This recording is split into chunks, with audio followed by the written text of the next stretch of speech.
Assalamualaikum Mbak Rifa. Waalaikumsalam Mbak Tia. Apa kabar? Baik, Mbak Tia apa kabar? Alhamdulillah dalam keadaan sehat. Seperti kita bisa lihat melalui kamera, kita dalam kondisi COVID masih diberikan nikmat sehat oleh Allah ya Mbak Rifa. Iya, alhamdulillah banget. Oke Mbak Rifa, jadi kita itu udah lama bercita-cita pengen punya semacam podcast tentang yang akan kita kasih judul IHLC Talks atau obrolan tentang apa dan bagaimana sesungguhnya IHLC. Nah, juga ada pepatah tak kenal maka tak sayang. Jadi supaya lebih sayang dan lebih tahu bagaimana IHLC, maka salah satu idenya adalah kita mengobrol ada siapa-siapa aja di belakang Indonesia Halal Lifestyle Center. Untuk itu di edisi pertama kali ini saya ingin memperkenalkan Mbak Rifa. Mbak Rifa berkenan kan? Iya dong. Oke deh, biar nggak panjang lagi ceritanya, saya pengen kasih 3 keywords untuk Mbak Rifa ceritain pada kita semua tentang 1, keluarga, 2, tentang sekolah atau dunia kampus pada saat belajar, yang ketiga tentang dunia pekerjaan yang pernah Mbak Rifa lalui. Please Mbak, ceritain pada kita. Oke, sebelumnya makasih buat Mbak Tia.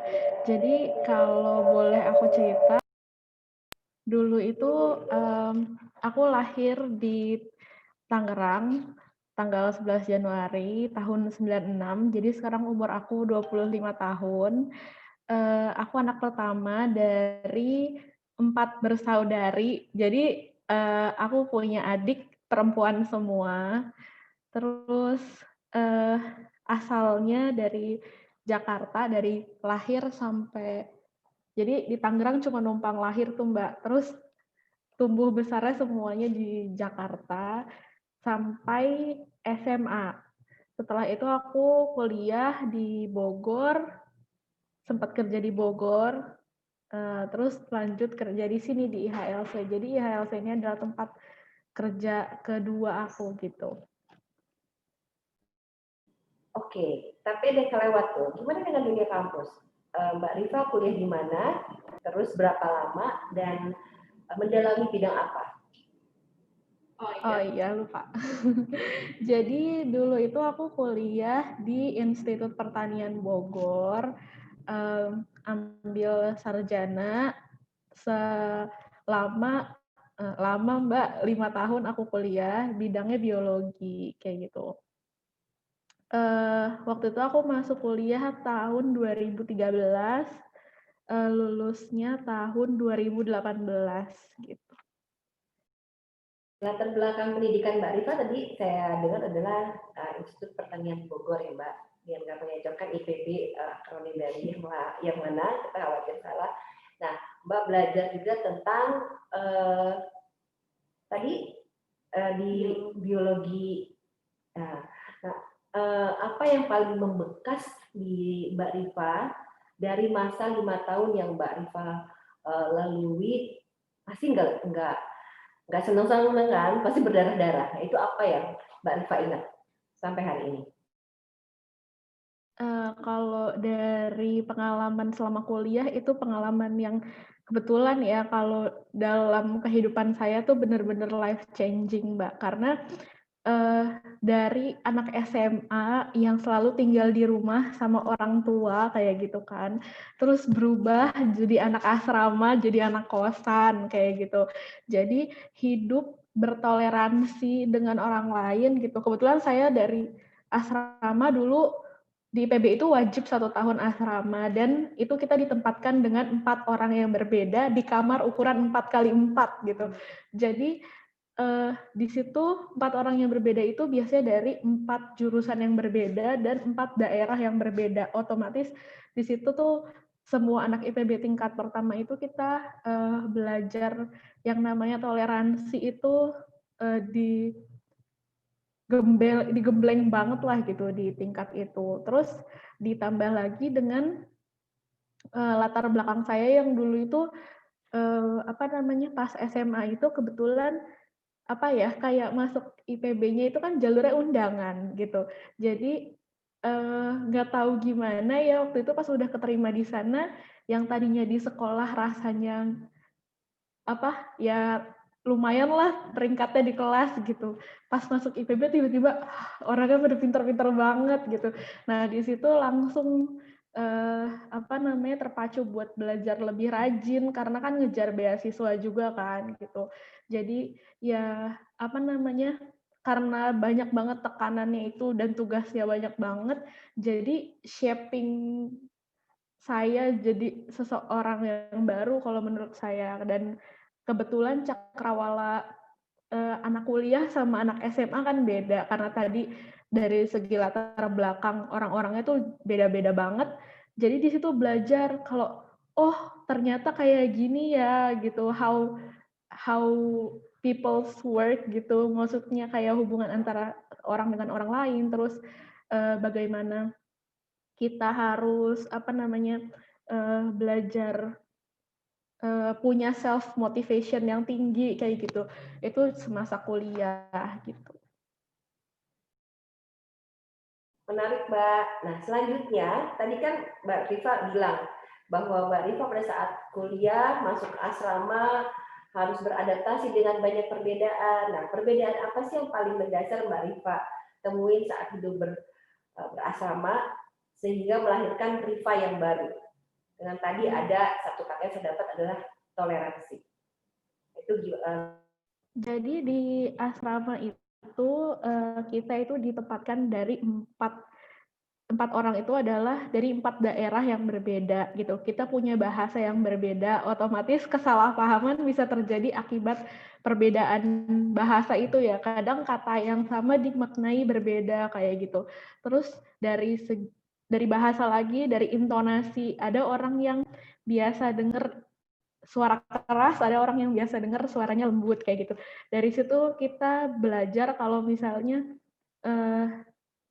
gaya hidup atau budaya itu nggak cuma ada budaya kita doang gitu, tapi ada juga budaya orang lain dan itu harus dihormati dan dihargai kayak gitu. Terus dari segi agama, sebagian kita kan berteman itu kan satu kamar, satu lorong, satu asrama gitu kan.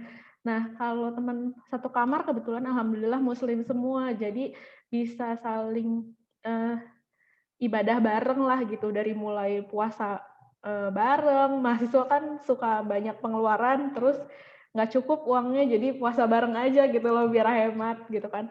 Tahajud bareng. Nah, tapi ada juga teman-teman yang satu kamar itu agamanya pada beda-beda gitu. Dari situ aja itu juga mereka harus belajar toleransi sama kegiatan beragamanya gitu. Kebetulan kalau di lorong saya juga ada beberapa yang berbeda agama kayak gitu, dan itu belajar juga toleransi sama mereka kayak gitu, dan bagaimana bersikap, karena kan biasanya pada umumnya orang gitu kan, dan di keluarga kita satu rumah itu satu budaya, satu agama, satu kebiasaan yang sama gitu loh, sama-sama didikan orang tua saya gitu kan. Jadi ketika ketemu sama orang-orang yang beda-beda dengan sifat, latar belakang gitu, agama yang berbeda, itu jadi tantangan tersendiri untuk kehidupan sosialnya.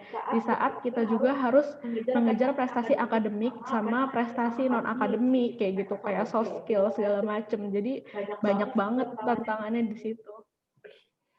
Keren sih Mbak, kalau aku dengar. Jadi ada di kehidupan kampus tuh kayak pabrik yang merubah dan membentuk Rifa yang baru. Dan pada saat keluar setelah 5 tahun menyelesaikan studi di IPB, kenyataan apa yang Mbak Rifa temuin yang tidak sesuai dengan harapan atau impian Mbak Rifa? Kenyataan pertama mungkin yang saya hadapin adalah kalau di dunia sekolah atau ya maksudnya pelajar gitu ya, kita tuh bersaing hanya sekedar untuk mendapatkan nilai kayak gitu. Cuma ternyata di dunia di luar sana nggak semua orang itu punya nilai yang sama kita gitu. Ada orang yang punya nilai kebaikan yang berbeda dengan kita kayak gitu. Ada orang yang punya nilai kebenaran yang berbeda dengan kita dan kita whatever it is gitu, whatever they are, kita harus tetap berusaha untuk berhubungan baik dengan orang-orang itu. Sama balik lagi ke toleransi, saling menghormati dan itu apa namanya? Modal untuk membangun jaringan kan, Mbak, soalnya. Jadi kita kayak harus ngejagain itu semua dengan effort yang lebih besar gitu. Keren, Mbak. Dan pengalaman itu semua yang akhirnya membawa Mbak Rifa ke Dermaga Indonesia Halal Lifestyle Center. Nah, kalau boleh tahu sekarang udah berapa lama Mbak ada di Indonesia Halal Lifestyle Center? Saya pertama kali kenal Indonesia Halal Lifestyle Center itu waktu masih kuliah, Mbak Tia. Jadi waktu kuliah tahun 2017, saya emang suka ikut kegiatan volunteer di mana-mana kayak gitu. Jadi maksudnya volunteer event gitu ya. Karena emang saya ada passion di bidang itu gitu. Nah, terus di situ pertama kali kenal IHLC, terus kenal beberapa orang di dalamnya.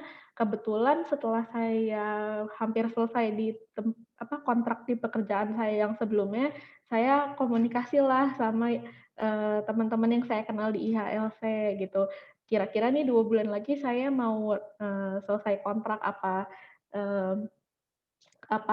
ada peluang kerja di sini gitu. Karena dari segi value waktu dulu saya pertama kali kenal IHLC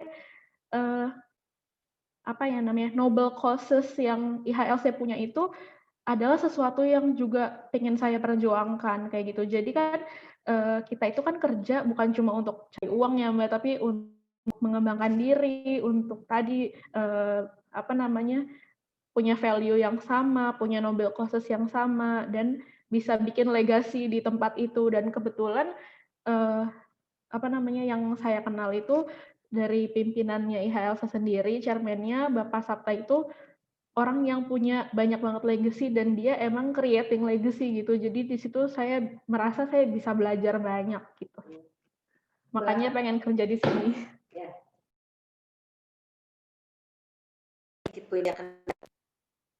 Tapi saya terus dengerin Mbak Rifa ya.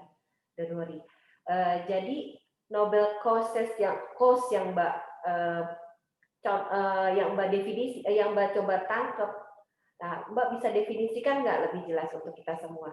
Itu apa dan contohnya kayak gimana?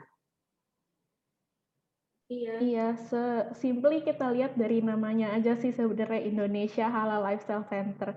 Jadi di sini tuh kan pusat dari gaya hidup halal di Indonesia gitu, dan juga yang menghubungkan industri halal di Indonesia keluar gitu. Jadi dengan kayak gitu saya ngerasa karena kan saya kan alhamdulillah dari kecil sampai sekarang mendapatkan pendidikan yang sekolah-sekolah yang Islami gitu ya. Nah, di situ saya ngerasa bahwa sudut pandang saya mengenai Islam bukan hanya sekedar menjalankan ibadahnya aja yang yang ibadah yang bukan muamalahnya itu loh Mbak gitu. Jadi menurut saya kayak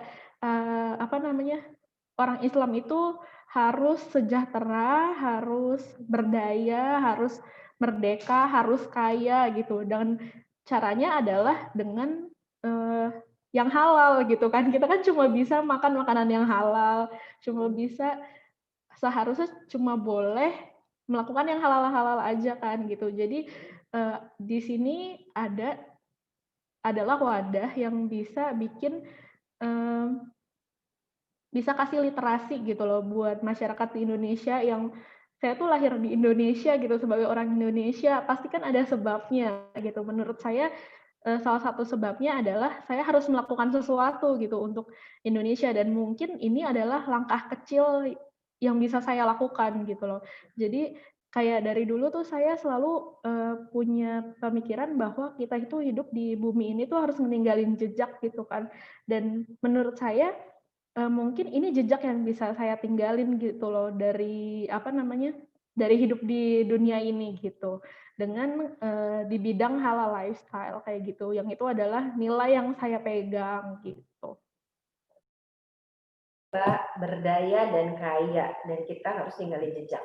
Nah, untuk yang generasi seusia Mbak Rifa, gimana pendapat Mbak Rifa atau persepsi Mbak Rifa tentang gaya hidup halal di generasi Mbak Rifa? Itu ada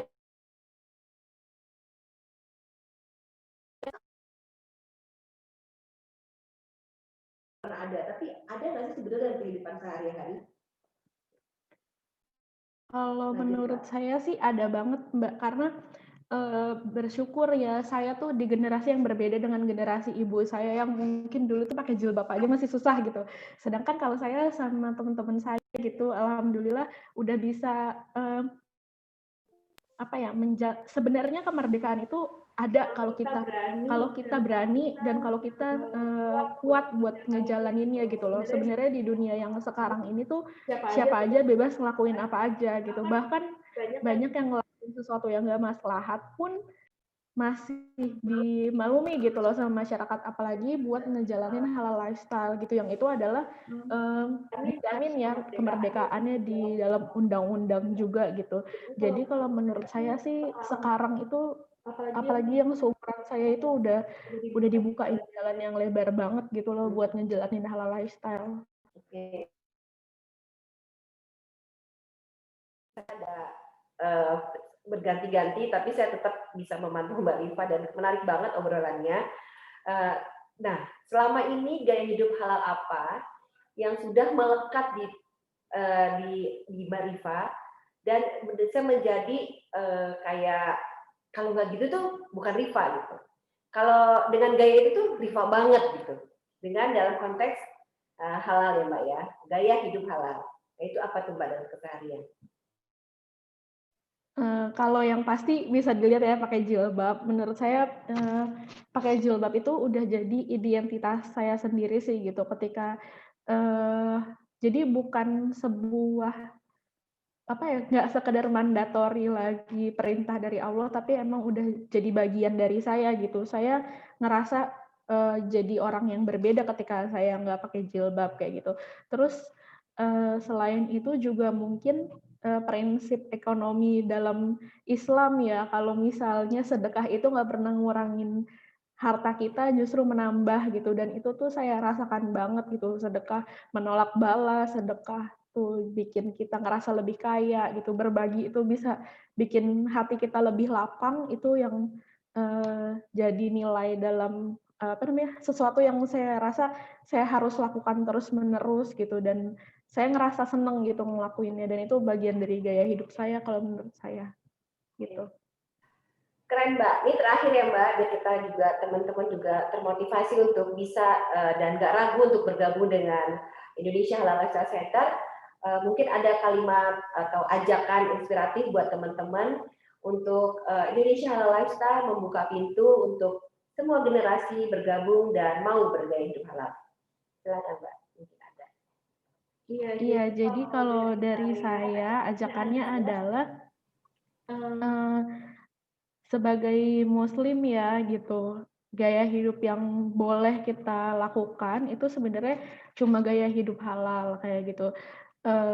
Itu adalah gaya hidup paling baik yang bisa kita dapatkan, dan gaya hidup halal itu nyaman banget karena apa? Karena semuanya itu udah diatur dan diukur, dan kita nggak perlu pusing kayak gitu sama yang nyiptain kita gitu. Kita tinggal ngaji, kita udah tahu kita harus ngapain gitu. Kita nggak perlu pusing-pusing bikin aturan sendiri gitu. Dan itu semua kalau misalnya kita mau cari dari segi ilmu pengetahuan, itu adalah udah yang terbaik buat kita gitu. Jadi kalau ada sesuatu dari gaya hidup halal yang misalnya belum masuk logikanya kita, itu bukan karena gaya hidup halalnya yang nggak logis, tapi mungkin logikanya manusia belum sampai ke situ gitu. Kalau misalnya kita mainnya lebih jauh, kalau misalnya kita ngajinya lebih jauh, itu pasti dapat hikmahnya kayak gitu. Jadi lakuin aja dari apa yang paling bisa kita lakuin. Yang penting kita berprogres gitu loh, maju terus. dan gak cuma tentang dari fikihnya aja, tapi juga dari segi ekonominya gitu. Karena kita tuh umat Islam harus berdaya dan harus kaya kayak tadi yang udah aku bilang, supaya kita bisa apa namanya melakukan banyak hal gitu yang sesuai sama gaya hidup halal ini sendiri. Gitu. Ya, sorry Mbak, ini lagi-lagi kamera saya ada trouble, tapi hambatan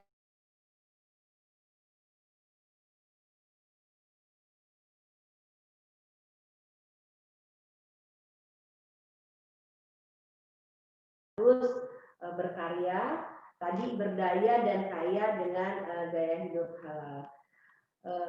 Masih ada dikit. Nah, ini aja Mbak ya. Jadi terima kasih Mbak Rifa untuk obrolan santainya sore hari ini. Mudah-mudahan banyak menginspirasi dan kita juga mengundang banyak generasi-generasi muda untuk percaya diri dengan bergaya hidup halal. Assalamualaikum warahmatullahi wabarakatuh. Terima kasih Mbak Rifa. Terima kasih. Assalamualaikum.